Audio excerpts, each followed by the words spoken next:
सभी को नमस्कार और धन्यवाद उन लोगों को जो हमारे वीडियो को लाइक कर रहे हैं, पसंद कर रहे हैं और हमसे कुछ हद तक डिमांड भी कर रहे हैं कि मुझे इसके बारे में बताइए, उसके बारे में बताइए।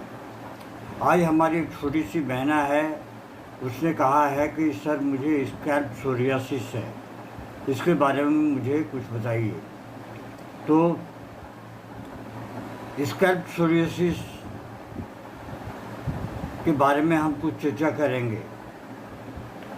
जैसे कि इसके लक्षण है लाल पपड़ीदार पैचेस, खुजली होती है इसमें और जलन भी बहुत या चुभन भी होती है। पैचेस के साथ साथ में खुजली, जलन और चुभन, और ये काफ़ी हद तक परेशानदायक भी होती है। पपड़ीदार क्रस्टी पैचेस, बालों का झड़ना तो आम हो जाता है। स्कैल्प पर जलन भी होती है, सर के चमड़े पर जिस स्कैल्प कहते हैं उसमें जलन भी होती है, जिसकी वजह से बहुत सारी प्रॉब्लम आ जाती है। मैं एक चीज़ आपको बताना चाहता हूँ कि इसके कारण क्या हैं। जेनेटिक प्रवृत्ति, ऑटो इम्यून विकार, शरीर की कमजोरी होने की वजह से, या फिर बालों का झड़ना, हार्मोनल परिवर्तन, मैंने एक लाइन गलत बोल दी है, और सबसे बड़ा चीज़ है कि तनाव में ना रहें। कोई भी प्रॉब्लम हो तनाव में ना रहें, हरि भजन करते रहें। ये सबसे बड़ी दवा है आपकी कि हरि भजन आप करते रहें, भगवान का नाम लेते रहें हमेशा। हार्मोनल परिवर्तन इसके वजह से भी होता है।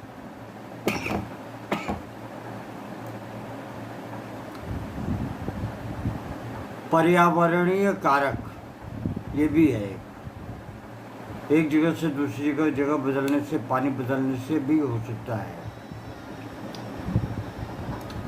अब आइए चलते हैं हम सर सैमुअल क्रिश्चियन हैनीमैन के वरदान के ऊपर में, जो उन्होंने वरदान दिया है कि होम्योपैथी बहुत ही कारगर सिद्ध होती है। उपचार में सबसे पहले जो है, अगर जेनेटिक है, आपकी माँ को भी था और आपको भी है, आपके पिताजी को भी ये समस्या थी, आपको भी है, तो आप कार्सिनोसिन को ना भूलें। कार्सिनोसिन को 200 की पोटेंसी में लेके आप दिन में एक बार अवश्य लें। उसके बाद में कोई सपोर्टिंग मेडिसिन लें। उसके साथ में अगर किसी हार्मोनल परिवर्तन की वजह से हो रहा है तो आप एक्सरे को भी ना भूलें। एक्सरे और कार्सिनोसिन आपके जीन्स के ऊपर भी जाके कार्य करती हैं, और ये बहुत ही अच्छी फलदायक वरदान है। तो आप कार्सिनोसिन 200 और एक्सरे 200 को कभी ना भूलें, इसे सर्वप्रथम लेते रहें।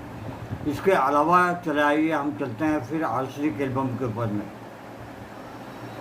आर्सेनिक एल्बम औषधि जो है वो बहुत ही कारगर औषधि है। इसे कम से कम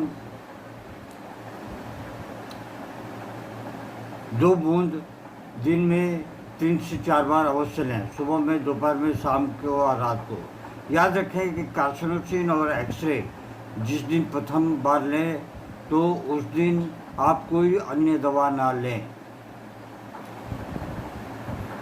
etching, burning and scaly patches के लिए आर्सेनिक बहुत बढ़िया दवा है। Graphites, dry scaly and crusty patches, सूखी हुई। Mezereum, scaly crusty patches and hair loss, अगर बाल झड़ रहे हैं तो इसमें आप दे सकते हैं। कैलियार्स, याद रखें, इचिंग के लिए, बर्निंग के लिए और हेयर लॉस के लिए। फॉस्फोरस भी एक बहुत ही निहायत भली और अच्छी दवा है, इचिंग के लिए, बर्निंग के लिए एंड स्कैल्प इरिटेशन के लिए।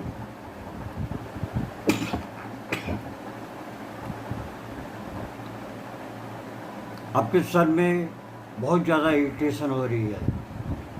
सल्फर का क्या कहना है?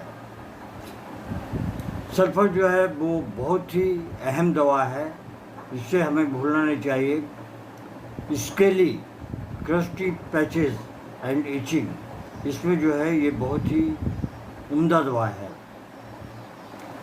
इसके अलावा चलाइए हम चलते हैं थूजा के ऊपर में, thuja occidentalis, scaly, crusty patches and hair loss. इसके अलावा अगर आपके शरीर में कोई छोटे छोटे दाने उभर आए हैं जिसे हम वॉट्स कहते हैं, तो उसमें भी थूजा जो है बहुत अच्छा काम करती है।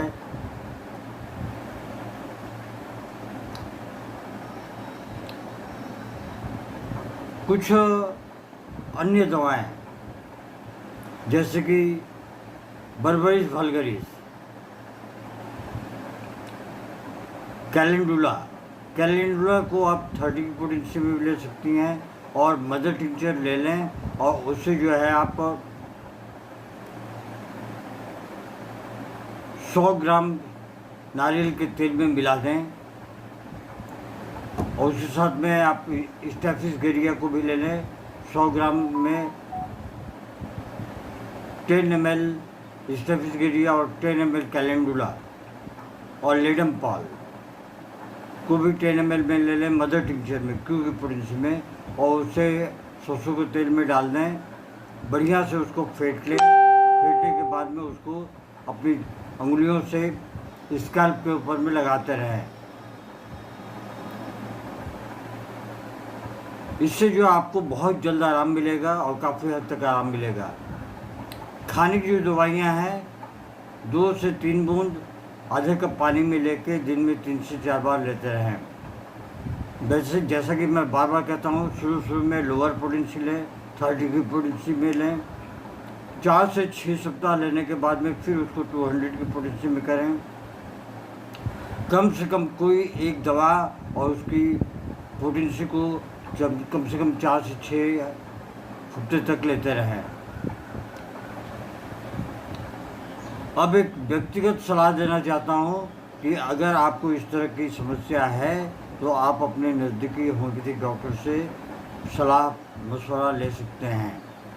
अगर कोई डॉक्टर नहीं है तो फिर क्या कहना है, आप ले सकते हैं, आपको कोई मना नहीं करने जा रहा है, मैं भी मना नहीं करने जा रहा हूँ, लेकिन वास्तव में यही सही होता है।